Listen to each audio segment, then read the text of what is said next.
The Hot Seat. Welcome to the Hot Seat. I'm Hongbin Jeong. Private property owners who sell their homes within 4 years of purchase will be subject to a seller's stamp duty at a higher rate. The 4 years is now up from the 3 years previously. Such tighter rules took effect for all private residential properties purchased on and after midnight on July 4th.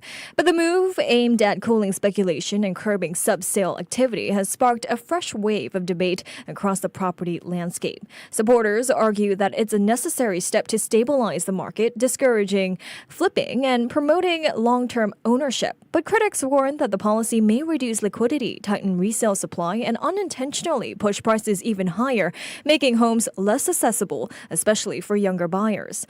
So, does the 4-year SSD cool the market or choke it? Is it promoting stability or fueling affordability concerns? So, for today's debate, we'll focus on whether the revised 4-year SSD holding period inflates or stabilizes Singapore's property market. Before we hear from our guests and dive deeper into this debate, here's a disclaimer. The views and arguments presented by our interviewees do not necessarily reflect their personal beliefs or opinions. Instead, they are here to provide a fresh perspective on the topic at hand. On that note, if you'd like to send some questions in for our guests, feel free to WhatsApp us at 88550893 or leave a comment on our Facebook, LinkedIn, and YouTube, as we're currently streaming live on those platforms as well.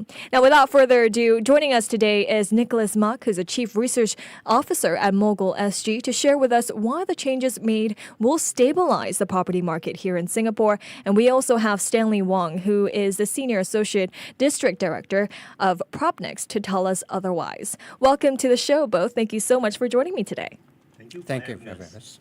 Thank you so much. All right. Well, just to start off here, what were your initial thoughts of the increase in seller's stamp duty and holding period? Was it necessary given the current conditions of the property market? Nicholas, maybe we can start with you on your thoughts.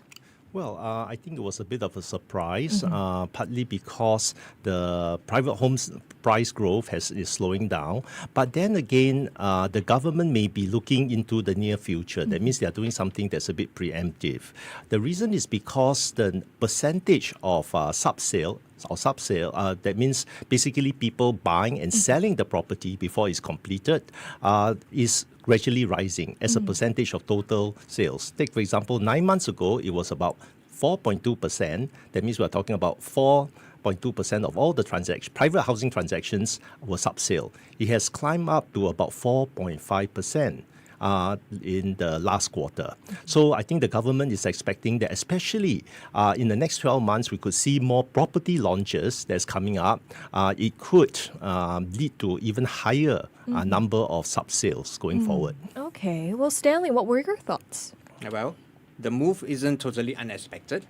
As what you have mentioned, the growth for sub-sale is actually from 16.7% from 2023 to 2024. And in Q1, in 2025, 321 units were transacted. In fact, this is actually a calibrated reversion of the SSD in 2017. Right.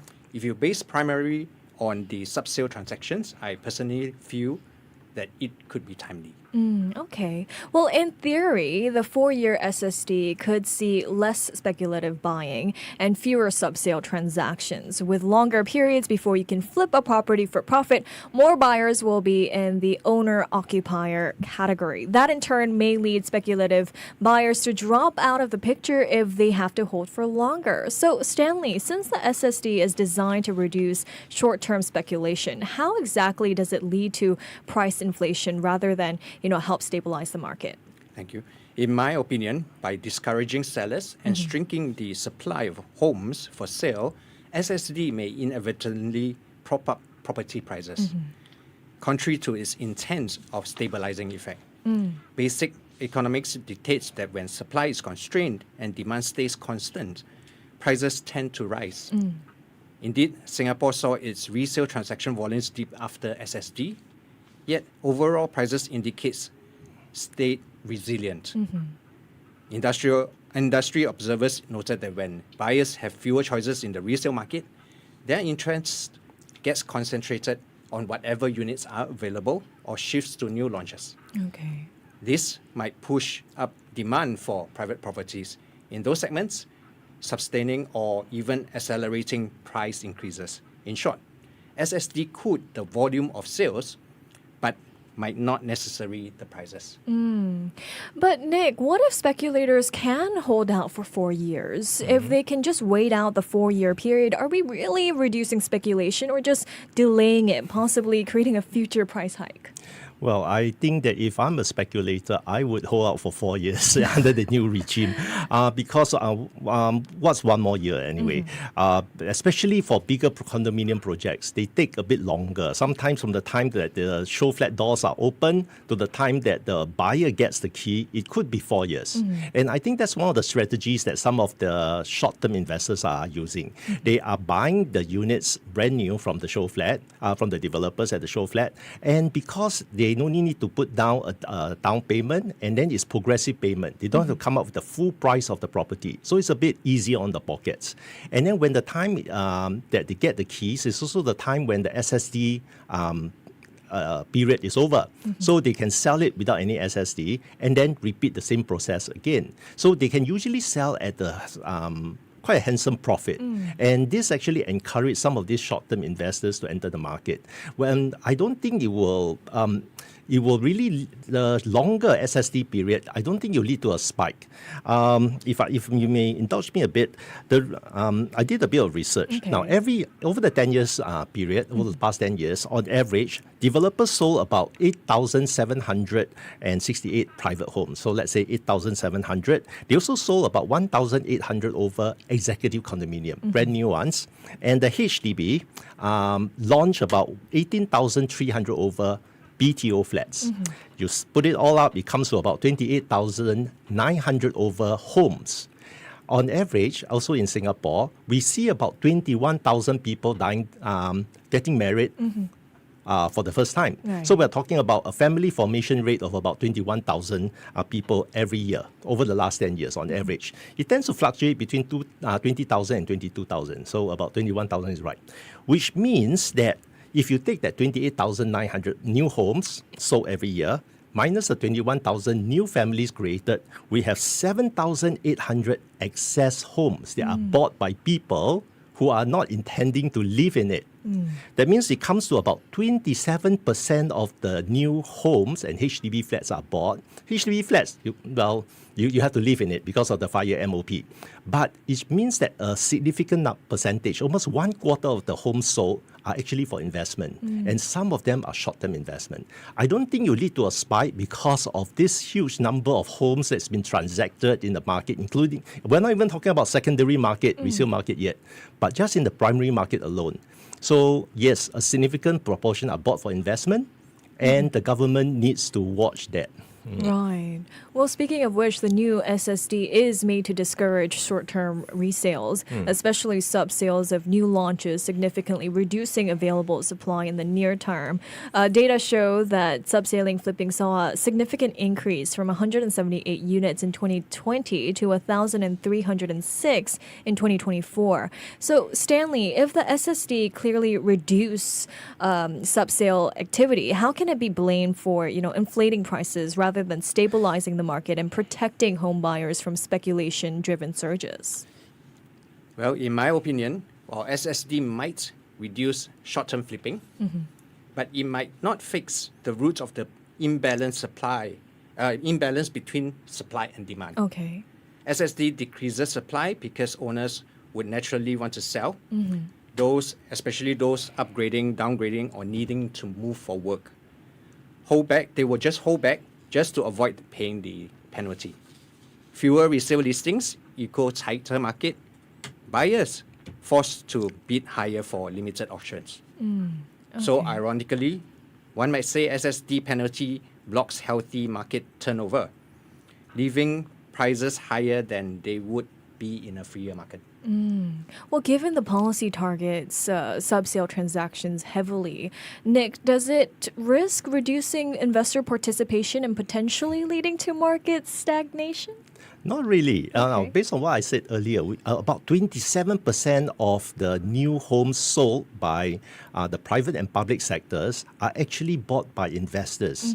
And so we do see a a fairly liquid market.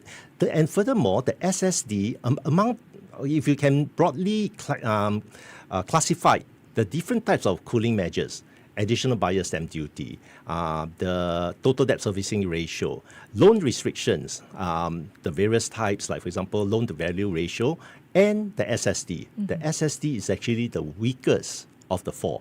So by the government just simply tweak it slightly, I'll see it more as a warning shot that more could come rather than something that is really there to cool the market. Because it is the weakest of the four different types of cooling measures, and they didn't increase it significantly. Like they could have jumped from 3 years to 5 years. Just like the SSD 2 years ago, ABSD 2 years ago, they increased the ABSD for foreigners from 30% to 60%, and it really shocked the market, right? And the foreign participation in our private housing market dropped. This one is just a warning shot. All right. Well, on the other hand, Stanley, couldn't weakening the SSD risk returning us to, boom bust cycles where speculative flipping drives unsustainable price growth? Real estate cycles don't just depend on flippers. Okay. They depend on fundamentals like income growth, interest rates, and population trends. A mild level of resale turnover is healthy. It lets the market self-correct. An overly harsh SSD locks owners in during booms and busts. Supplies can't adjust naturally, so prices become sticky. True stability comes from liquidity and flexibility, not forced hoarding. Many mature markets achieve stability without such heavy transaction taxes. Okay. Well, Nick, earlier you mentioned that if you were the seller, you would hold out for 4 years. So, by discouraging sales within those 4 years, then aren't we effectively reducing market liquidity? I mean, how can a less liquid market be considered stable? Actually, of the different types of sales, the primary market new sales, resale, and sub-sale, which is a subset. Sub-sale is actually the smallest group. That means there are a lot more people who are selling resale condominiums and HDB flats in the market than sub-sale. So by reducing the sub-sale, right now it's about 4.5% of total transactions. Even if the government were to reduce it slightly, it's not really going to dry up the market, in terms of liquidity or the choices among the buyers. Secondly, is that just because they implemented sometime last week, we are only going to see this reduction in sub-sale probably 4 years from now. Right. Because the people who bought last month, 2 years ago or so, they are under the old regime, which means they can still sell the property after 3 years without suffering any SSD. So we are still going to see sub-sale happening for the next 4 years. Okay, makes sense. Well, with resale supply expected to tighten due to SSD penalties, some analysts expect upward pressure on resale prices. So, Nick, if fewer homes are being resold because of the SSD, doesn't this limit buyer options and push prices higher, especially for those who can't afford new launches? I think that there's still a huge choices, especially in the resale market. Yes, if they can't afford some of the prices of the new launches, they can always turn to the resale market. And the largest resale market is actually the HDB resale market. So there's still ample choices all over Singapore. The only thing is, how does it affect some of the buyers? You see, if the buyers are genuine home buyers, typically they will own their home, based on my research, more than 5 years. Some will even wait until 7 to 10 years. That means only when there is a significant change in the family dynamics, like the children going to primary schools or they have a change in job, then they may consider moving to a different location. But the question is, will this 4 years SSD affect genuine home buyers who are buying the property and then perhaps thinking of moving?